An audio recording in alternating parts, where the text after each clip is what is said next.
Hi hello everyone. इस video के अंदर हम जो सेल्स ऑफ गुड्स एक्ट है उसके स्ट्रक्चर को समझने की कोशिश करेंगे कि सेल्स ऑफ गुड्स कैसा है या क्या इसका अरेंजमेंट है, किस तरीके से हमें सेल्स ऑफ गुड्स एक्ट पढ़ना है। ठीक है, उससे पहले मैं आपको एक छोटी सी इन्फॉर्मेशन दे दूं कि अगर आप जुडिशरी की प्रिपरेशन करना चाहते हैं तो you can do it from Unacademy platform. This is special offer जो आप अवेल कर सकते हैं मेरा कोड यूज़ करके कुशांक। अगर आप 6 मंथ्स का सब्सक्रिप्शन लेते हैं अभी तो आपको 1 मंथ्स का सब्सक्रिप्शन मिलेगा, 12 मंथ्स पे 2 मंथ्स, 24 मंथ्स पे 4 मंथ्स। तो इस तरीके से आप ये जो ऑफर है वो अवेल कर सकते हैं मेरे कोड को यूज़ करके KUSHANK Kushank. Then this is Gujarat judiciary services rapid linking batch, तो ये आप कर सकते हैं। Then this is comprehensive judiciary February 2022 batch. ठीक है, then elevate your judiciary exam preparation with free test series. इसके अंदर मंडे ट्यूसडे वेंसडे हर एक दिन पे किसी ना किसी सब्जेक्ट का आपका टेस्ट होगा, IPC CRPC CPC evidence check का, तो आप ये अवेल कर सकते हैं by using my code Kushank KUSHANK। Then expert guidance for your Judiciary 2022-23 preparation. Top educators and academy have curated detailed batch courses to provide you with everything you need to crack Judiciary PCSJ. Then plus subscription access. अगर आप plus subscription लेते हैं तो आपको India's best educators, interactive live classes, live test and quiz, structure courses and PDFs मिल जाते हैं। Then these are free special classes every day, ये भी हमारी होती हैं जिसके अंदर मेरी भी क्लासेज होती हैं। Boost your PCS preparation with top educators with free live classes. Indian contract act, CPC, jurisprudence, Hindu law, constitution, criminal procedure code, सारी तरीके की क्लासेज इसके अंदर कंडक्ट करवाई जाती हैं। देन आता है judiciary iconic is now live. ठीक है, इसके अंदर live doubt solving, get personalised 1-to-1 doubt solving with exam experts, 1:1 live mentorship, mains focus test series, all benefits of plus. Then iconic subscription Unacademy, no distraction, no confusion, get dedicated 1:1 sessions with your mentor, clear all your doubts with 1:1 live mentorship platform, book your slot now. Then this is pricing plan for plus subscription. यहाँ पे आप मेरा code use कीजिए KUSHANK कुशांक, जिससे आपको 20% of मिल जाएगा। अगर आप 1 मंथ की सब्सक्रिप्शन लेते हैं तो आपको 6,875 की पड़ेगी, और अगर एक साथ आप 24 मंथ्स की लेते हो तो आपको पर मंथ 2,291 रुपीज़ पड़ेंगे। ठीक है, इसके बाद जो अनअकैडमी के ऑफिशियल हैंडल्स हैं वो हैं ये आपकी स्क्रीन के ऊपर, इनको आप फॉलो कर सकते हैं। ठीक है, तो चलिए अब हम आते हैं सेल्स ऑफ गुड्स एक्ट के ऊपर।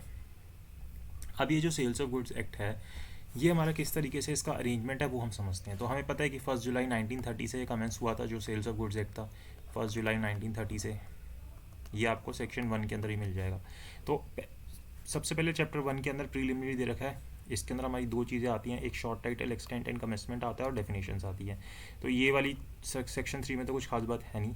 तो mainly short title extent and commencement जैसे बता रखा है कि इसको हम सेल्स ऑफ गुड्स एक्ट बोलेंगे, होल ऑफ इंडिया पे एप्लीकेबल होगा, 1 जुलाई 1930 से एप्लीकेबल होगा, और डेफिनेशन दे रखी है जिसके अंदर 14 क्लॉज हैं मेनली, 15 में कुछ नहीं है, 14 क्लॉजेज हैं जो आपको याद करने होंगे। ठीक है, तो 1 और 2 सेक्शंस के अंदर ये चीज़ दी गई है। फिर आता है हमारा चैप्टर 2। चैप्टर 2 के अंदर हमें फॉर्मेशन ऑफ द कॉन्ट्रैक्ट के बारे में बताया गया है।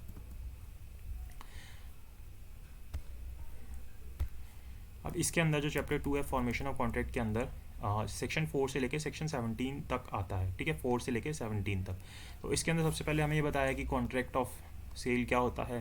ठीक है, जिसके अंदर हमें sale and sale agreement to sale के बीच में डिफरेंस बताया, और ये जो चीज़ है ये आपकी इंपॉर्टेंट है, सेल और एग्रीमेंट टू सेल के बीच में डिफरेंस। ठीक है, ये अच्छे से करना सेक्शन 4 को। उसके बाद फॉर्मेलिटीज़ ऑफ कॉन्ट्रैक्ट बता रखी हैं कि भाई किस तरीके से आप कॉन्ट्रैक्ट को बनाओगे, ओरल बना लो, रिटन में बना लो, पार्टली ओरल पार्टली रिटन बना लो, तो ये सारी चीज़ें बता रखी हैं। फिर उसके बाद सब्जेक्ट मैटर ऑफ कॉन्ट्रैक्ट बता रखा है कि कॉन्ट्रैक्ट के अंदर क्या सब्जेक्ट मैटर है। तो एग्जिस्टिंग फ्यूचर गुड्स, अगर गुड्स पेरिश हो जाते हैं कॉन्ट्रैक्ट बनाने से पहले, गुड्स पेरिश हो जाते हैं एग्रीमेंट टू सेल के बाद लेकिन कॉन्ट्रैक्ट बनाने से पहले, तो इनका क्या इफेक्ट होगा। ठीक है, ये हो गया सब्जेक्ट मैटर। उसके बाद आता है प्राइस के बारे में कि किस तरीके से हम प्राइस को असर्टेन करेंगे। हम अपने प्राइस को किसी थर्ड पर्सन से भी असर्टेन करवा सकते हैं। फिर आपकी कंडीशन एंड वारंटीज़ आ जाती हैं। ये वाला पार्ट इंपॉर्टेंट है कंडीशन एंड वारंटीज़ का, ये इसमें से कुछ ना कुछ क्वेश्चन बनता है। ठीक है, तो सेक्शन 11 स्टिपुलेशन ऑफ टाइम की, अगर हमें कॉन्ट्रैक्ट हमने अपने कॉन्ट्रैक्ट में नहीं लिखा तो फिर टाइम जो है स्टिपुलेशन नहीं होगा, यानी कि एक रिक्वायरमेंट नहीं होगी, अदरवाइज टाइम जो है वो स्टिपुलेशन माना जाएगा।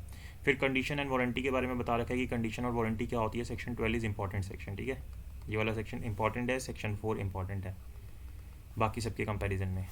फिर जब आप जो आपकी कंडीशन होती है कब उसको वारंटी की तरह ट्रीट किया जाता है। Implied undertaking as to title की क्या क्या इम्प्लाइड चीज़ें हैं जो अपने आप ही मान ली जाती हैं। 3 चीज़ें दे रखी हैं इसके अंदर, इम्प्लाइड कंडीशन और इम्प्लाइड वारंटी 2 दे रखी हैं। फिर सेल बाय डिस्क्रिप्शन की जाती है, तो कैसे की जाती है कि जो हमने सैम्पल देखा है या हमने जो डिस्क्रिप्शन देखी है उसी से आपके सारे गुड्स मैच करने चाहिए, ये सारी चीज़ें बता रखी हैं। Then implied condition as to quality of fitness के बारे में बता रखा है कि फिटनेस होनी चाहिए, उसके अंदर क्वालिटी ऑफ फिटनेस जो है उसके लिए इम्प्लाइड कंडीशन की बात की गई है कि हमें ज़रूरी नहीं है उसके बारे में बोलना, ये एक इम्प्लाइड कंडीशन है। देन सेल बाय सैंपल के बारे में बता रखा है। तो इसके अंदर अभी याद रखना, यहाँ तक सेक्शन 4 आपका काफ़ी इंपॉर्टेंट है और सेक्शन 12 आपका काफ़ी इंपॉर्टेंट है। देन चैप्टर 3 स्टार्ट होता है, इफेक्ट्स ऑफ द कॉन्ट्रैक्ट के बारे में बता रखा है। चैप्टर 3 के अंदर इफेक्ट्स ऑफ कॉन्ट्रैक्ट के बारे में बता रखा है। Transfer of property as between seller and buyer.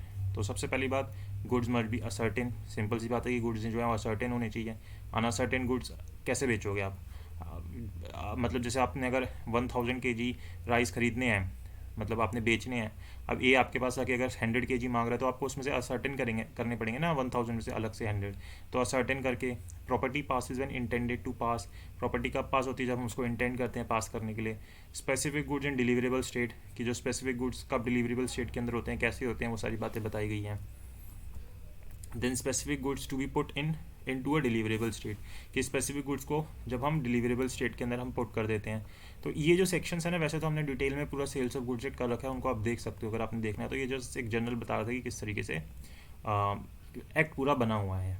Section 22 आ जाता है, specific goods in deliverable state when the seller has to do anything thereto in order to ascertain price.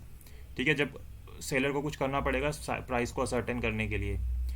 Cell of unascertained goods and appropriation delivery to carrier, ये section आपका 23 important section है। ठीक है, goods sent on approval और on return, on sale और return. ठीक है, reservation of rights of disposal की, राइट ऑफ डिस्पोजल के को रिजर्व कर लिया। Risk prima facie passes with property, जब प्रॉपर्टी पास होती है तो जो रिस्क होता है वो भी प्रेमा फसाइली पास हो जाता है उसके साथ। देन सेक्शन 27 के अंदर आता है sale by person not the owner. ठीक है, कि ऑनर के द्वारा नहीं, किसके द्वारा सेल हुई है उसके बारे में बता रखा है, जैसे एजेंट वगैरह।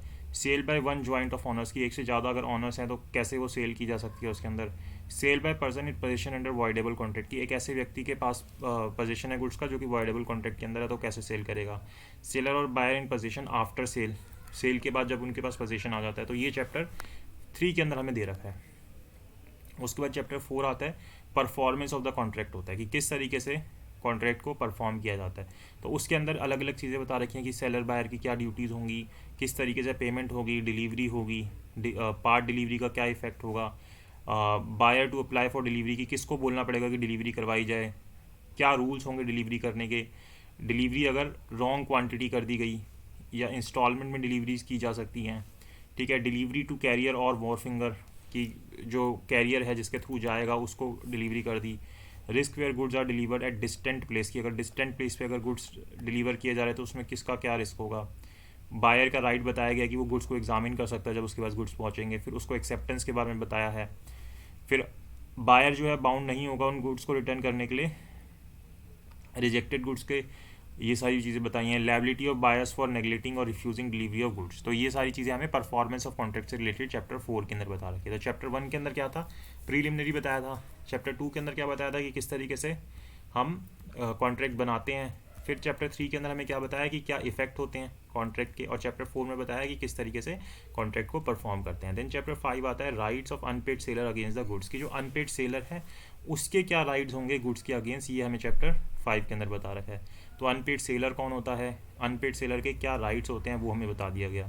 देन अनपेड सेलर्स लीन, किया भाई जो अनपेड सेलर है उसको आपने पैसे नहीं पे किया तो उसके पास लीन, मतलब कि वो अपने आपके प्रॉपर्टी को लीन करके रखेगा अपने पास। या पार्ट डिलीवरी, टर्मिनेशन ऑफ लीन, कि किस तरीके से जो लीन है वो टर्मिनेट होगी, रास्ते में रुकवा सकता है, उसको पहले ही पता चल गया कि भाई जो सामने वाला व्यक्ति है मेरी पेमेंट नहीं कर पाएगा, वो इंसॉल्वेंट हो गया है, इस तरीके की कोई भी चीज़ है। ठीक है, तो ये सारी चीज़ें यहाँ पे हो जाती हैं। फिर चैप्टर 6 आ जाता है suits for breach of contract की।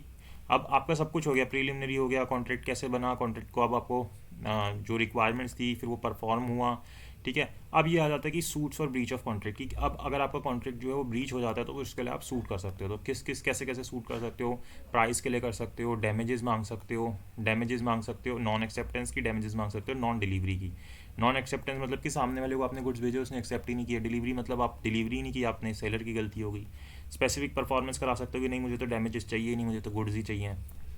Remedy for breach of warranty की, अगर ब्रीच ऑफ वारंटी होगी तो उसमें क्या रेमेडीज होंगी। Repudiation of contract before due date, की ड्यू डेट से पहले अगर आप कॉन्ट्रैक्ट को कैसे रेप्यूटेट कर सकते हो। Interest by way of damage and special damages, वो सारी चीज़ें आ गई। एंड देन आपका आखिरी चैप्टर आ जाता है चैप्टर 6, जिसके अंदर मिसलिनियस चीज़ें बता दी गई, जो चीज़ें हम ऊपर नहीं पढ़ पाए वो सारी चीज़ें यहाँ पे बता दी। ठीक है, तो ये एक तरीके से हमारा सोगा है, मतलब सेल्स ऑफ गुड्स एक्ट है, जिसके अंदर में ये पर्टिकुलर चीज़ें बताई गई हैं कि कैसे हमें किन चीज़ों के साथ डील करना। तो इसको एक स्ट्रक्चर वे में अगर आप ऐसे चैप्टर्स याद कर लोगे ना, तो आपको सेक्शंस इजीली पता रहेंगे, और आप जो प्री के अंदर तो बहुत ही आसानी से कर पाओगे इसको। ठीक है, तो इस तरीके से कोशिश करना कि आपको चैप्टर्स बताऊँ कि किस चैप्टर के अंदर क्या चीज़ दी गई है। चलिए, इस वीडियो के लिए इतना ही। Thank you so much for watching this video. I hope आपको वीडियो अच्छी लगी तो लाइक कीजिएगा, शेयर कीजिएगा एंड चैनल को सब्सक्राइब कीजिएगा।